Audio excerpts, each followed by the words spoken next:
আজ এসএসসি, মাদ্রাসা ও কারিগরি পরীক্ষার ফলাফল দিয়েছে। এবারে পরীক্ষায় অংশ নিতে মোট 18,57,000-এর বেশি শিক্ষার্থী ফর্ম পূরণ করেছিল। এর মধ্যে অংশ নিয়েছে 14,18,398 জন। প্রায় 4,40,000 শিক্ষার্থী অংশ নিতে পারেনি।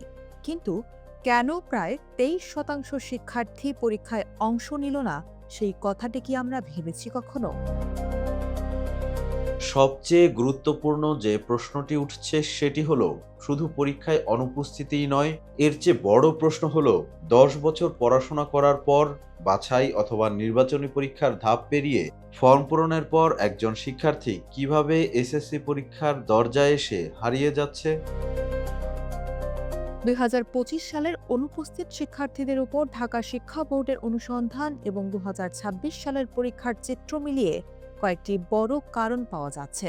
অনুপস্থিত শিক্ষার্থীদের প্রায় অর্ধেক পরের বছর পরীক্ষা দিতে চায়, কিন্তু বাকিরা আর পড়াশোনা চালিয়ে যেতে চায় না।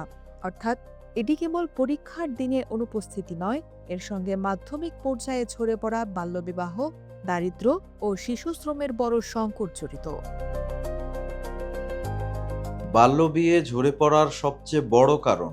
ঢাকা শিক্ষা বোর্ডের 2025 সালের অনুসন্ধানে দেখা যায়, অনুপস্থিত শিক্ষার্থীদের প্রায় 41% বিয়ের কারণে পরীক্ষায় অংশ নিতে পারেনি।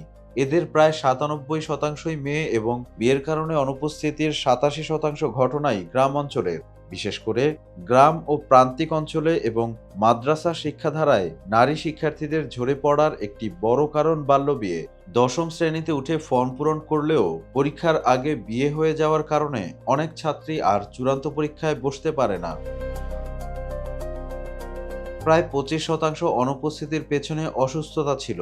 শিক্ষার্থীর নিজের অসুস্থতার পাশাপাশি পরিবারের সদস্যদের অসুস্থতা বা মৃত্যুও কিছু কিছু ক্ষেত্রে কারণ হয়েছে।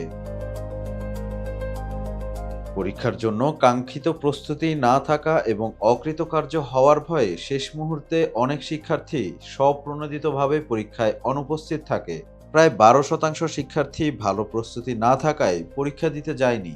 অনেক ক্ষেত্রে ফর্ম পূরণ করলেও শেষ পর্যন্ত শিক্ষার্থীর মনে হয়েছে পরীক্ষায় বসলে কাঙ্ক্ষিত ফল হবে না। দারিদ্র্যের কারণে অনেক পরিবার শিক্ষার্থীর পড়াশোনার খরচ চালাতে হিমশিম খায়। এর ফলে ফর্ম পূরণের পর বা তার কাছাকাছি সময়ে অনেক শিক্ষার্থী পড়াশোনা ছেড়ে বিভিন্ন অনানুষ্ঠানিক খাত, কারখানা বা কৃষিকাজে যোগ দিতে বাধ্য হয়। কেউ কেউ বিদেশেও চলে যায়। ঢাকা শিক্ষা বোর্ডের অনুসন্ধানে দারিদ্র্য ও শিশু শ্রমের কারণে ঝরে পড়ার হার প্রায় 10% পাওয়া যায়। পারিবারিক কারণে বা জীবিকার উদ্দেশ্যে অনেক পরিবার এক স্থান থেকে অন্য স্থানে স্থানান্তরিত হয় কিংবা শিক্ষার্থীরা কাজের উদ্দেশ্যে বিদেশে পাড়ি জমায়। এর ফলে নিবন্ধিত হয়েও তাদের পক্ষে পরীক্ষায় অংশ নেওয়া সম্ভব হয় না। চূড়ান্ত পরীক্ষার আগে প্রতিটি শিক্ষা প্রতিষ্ঠানে নির্বাচনী পরীক্ষা নেওয়া হয়। টেস্ট পরীক্ষায় এক বা একাধিক বিষয়ে অকৃতকার্য হওয়ায় বা বোর্ডের শর্ত পূরণ করতে না পারার কারণে অনেক শিক্ষার্থী চূড়ান্ত পরীক্ষায় প্রবেশপত্র বা এডমিট কার্ড পায় না।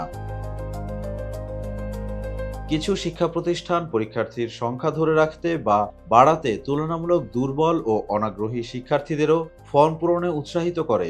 ফলে ফর্ম পূরণ করলেও শেষ পর্যন্ত তারা পরীক্ষায় আসে না, এমন অভিযোগও উঠে এসেছে।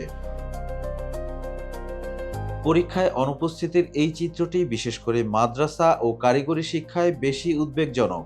কারিগরি ও মাদ্রাসা ধারায় অনেক শিক্ষার্থী মৌলিক কিছু দক্ষতা অর্জনের পর বা অন্যান্য সামাজিক কারণে সনদ অর্জনের আগেই কর্মক্ষেত্রে প্রবেশ করে, যা ঝরে পড়ার হার বাড়িয়ে দেয়। 2026 সালের প্রথম দিনের পরীক্ষায় মাদ্রাসা বোর্ডে 11,211 জন এবং কারিগরি বোর্ডে 2,307 জন অনুপস্থিত ছিল। সাধারণ 9টি বোর্ডে অনুপস্থিত ছিল 11,890 জন।